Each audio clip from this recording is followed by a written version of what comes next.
Okay, I'm going to make a double exposure using Photopea, and I'm going to go to that website, and I'm going to open up a photo from my computer, and I have a profile picture of myself.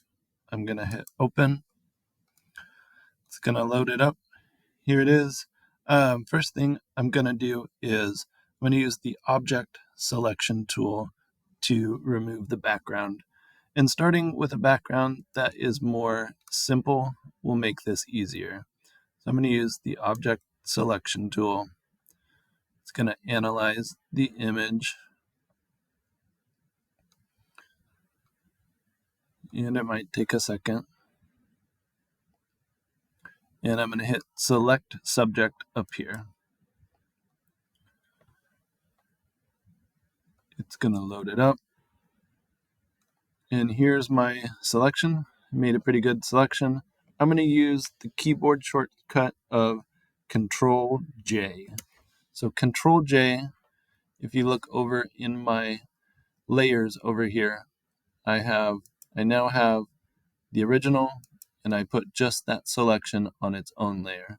So I can turn off the visibility on the layer underneath, and we remove the background pretty quick. I'm also going to make myself black and white. So I'm going to head up to Image and go to Adjustments, and I'm going to make myself black and white. And we'll say OK. There it is. And I'm also going to add a little bit of contrast. You don't have to do these depending on what image. It's not necessary for the process, but I'm going to change mine a little bit. Okay, next we're going to go and load in the other photo to put in. So I'm going to go to File, and I am going to open it and place. This will place it into the same document that I'm working on. And I need to find my photo. There it is. I'm going to hit Open. It brings it in. To start, I'm going to lower the opacity so I can see where it's going to interact with the other photo. I'm just going to take it down temporarily, and I'm going to move it around so I get it into a good spot where I want it to be. Something where it's going to kind of overlap with the other photo in a good way. Something like that.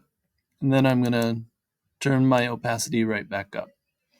Okay, we're going to then kind of fade this together, but first I'm going to make a clipping mask. So in my layers, I'm going to right click and go down to clipping mask. It's going to use the shape underneath to fill it in.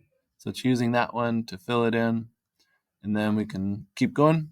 I'm going to make a layer mask, but it's the button says add raster mask. Clicking on there adds this extra section to my layer.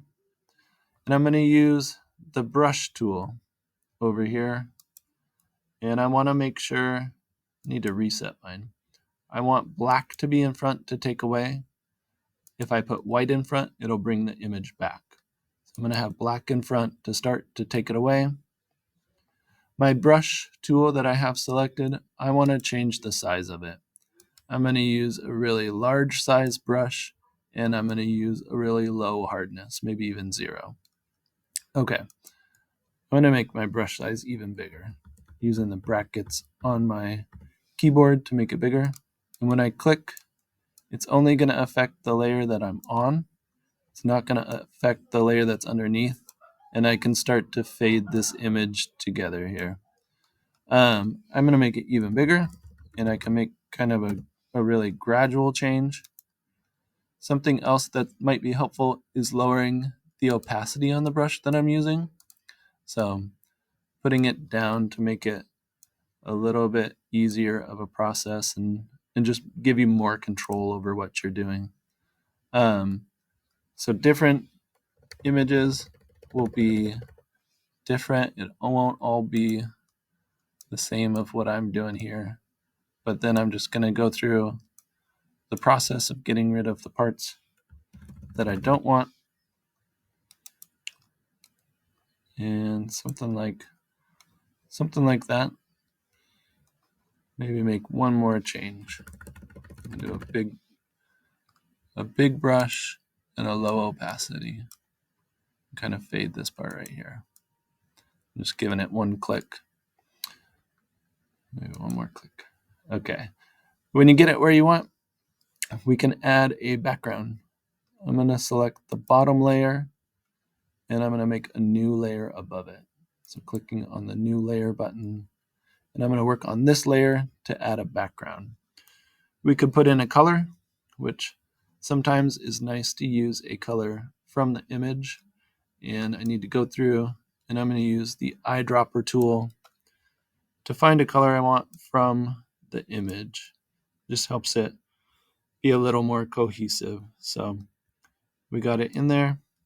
In my paint bucket, I can click on my background and fill it in with that color. And you could also do a gradient if you're interested in that. You could just add yourself a gradient.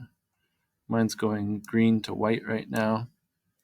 And I could adjust my gradient if I wanted to, changing different colors and doing that kind of thing.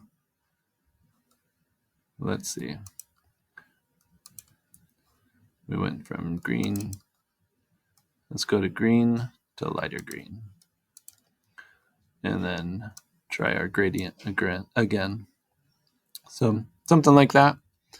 And I'm going to crop because we got a little bit too much around the image right now. Find my crop tool again that's hidden. Bring things a little closer in. And when I get it to where I want, I'll hit enter on the keyboard. And I think we did it.